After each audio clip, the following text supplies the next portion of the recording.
G'day, my name's Colin and today we're looking at my favourite skink, the blue tongue. I grew up on the central coast on the east coast of Australia, and these guys are sometimes found in our backyard. They're a live bearing species, so they can have 10 to 15 babies. They dump their babies, they break out of a clear like sack when they come out, and they're on their own. In rare cases where I've seen when I was a little boy, you'd see a big lizard, so the mum, and then you'd see little lizards, babies, coming out to get a bit of sun in the morning. Back in 2006, I'm going to say around 2006, so my memory's a bit foggy at this time.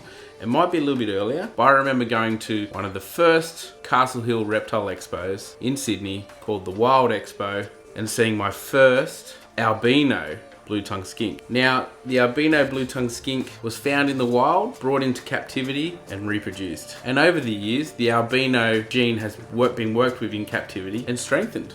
So now these days, albino blue tongues are quite easy to come by. And I still, like I was saying before, I still remember the feeling of seeing this pink-eyed, pink-tongued blue tongue in the flesh. I was just blown away. And also at the same time, I've seen my first, I think it was the same time, I've seen my first melanistic blue tongue. So the full black blue tongue. Eastern blue tongues now can be bought in specialty reptile shops across New South Wales. And with the correct husbandry techniques, so the right cage, the right temperature, the right food, these guys can live to 30 years of age, even longer. Now in Northern Australia, we have something that looks similar to the Taliqua skincoides, the eastern blue tongue, but we have the Taliqua skincoides intermedia, which is the northern blue tongue, which they look similar to the eastern blue tongue, but they're much bigger.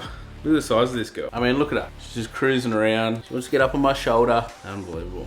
Now coming from the northern blue tongue, the intermedia, comes the white northern. I mean, look at this lizard. It's completely white with a blue tongue and normal coloured eyes. Stunning to look at. And with the combinations these days, blacks, whites, albinos, aneries, T-positive, blue tongues are just looking better and better and better. You pretty much can get a blue tongue in any colour you want. Now this is my girl Dottie. She's called Dottie because she has a black dot right there, meaning she is carrying the gene for the full black melanistic blue tongue. In captivity, blue tongues can eat a wide variety of foods. They can eat strawberries, they can eat blueberries, they can eat dog and cat foods, they can eat frozen snails. It's most important if you are going to feed snails to your animals.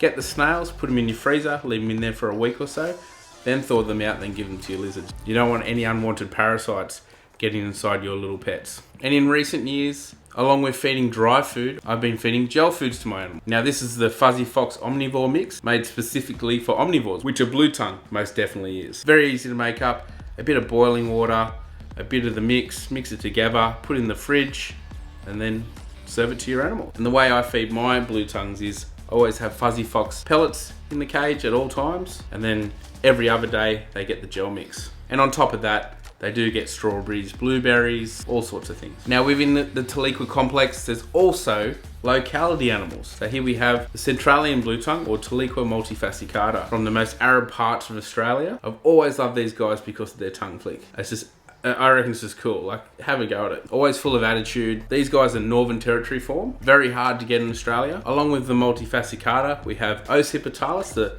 Western blue tongue. We have Nigla retia, the blotched blue tongue, and we have the lowland and the alpine form, and the Tasmanian form. Yes, in the Taliqua complex, we also have shinglebacks, but today we're talking about my favourite skinks, which is the blue tongue. I've had a fascination with blue tongue since I was a little boy. I was always out in my yard, growing up on the Central Coast, looking for bugs, lizards, flipping over tin in the bush, looking for blue tongues, observing, watching. When I was 8 years old, I got my first captive bred blue tongue. Her name was Socrates. I had her for a little over 25 years, and she only passed away a few years ago. She used to live in my room in summer, spending most of the time on my bed because my room faced west and she could sit and bask in the sun. And in winter, back in the 90s, reptile products weren't that prevalent back then in Australia. So I'd bring her inside and give her a hot water bottle to warm her up and then feed her. She used to go to school with me for show and tell on many occasions. And then in later life, I got her tattooed on my arm. I popped the picture in here to immortalize her. So if you are thinking about getting a blue tongue, or any reptile for that matter, make sure you do your research and understand that these animals do live for a long time.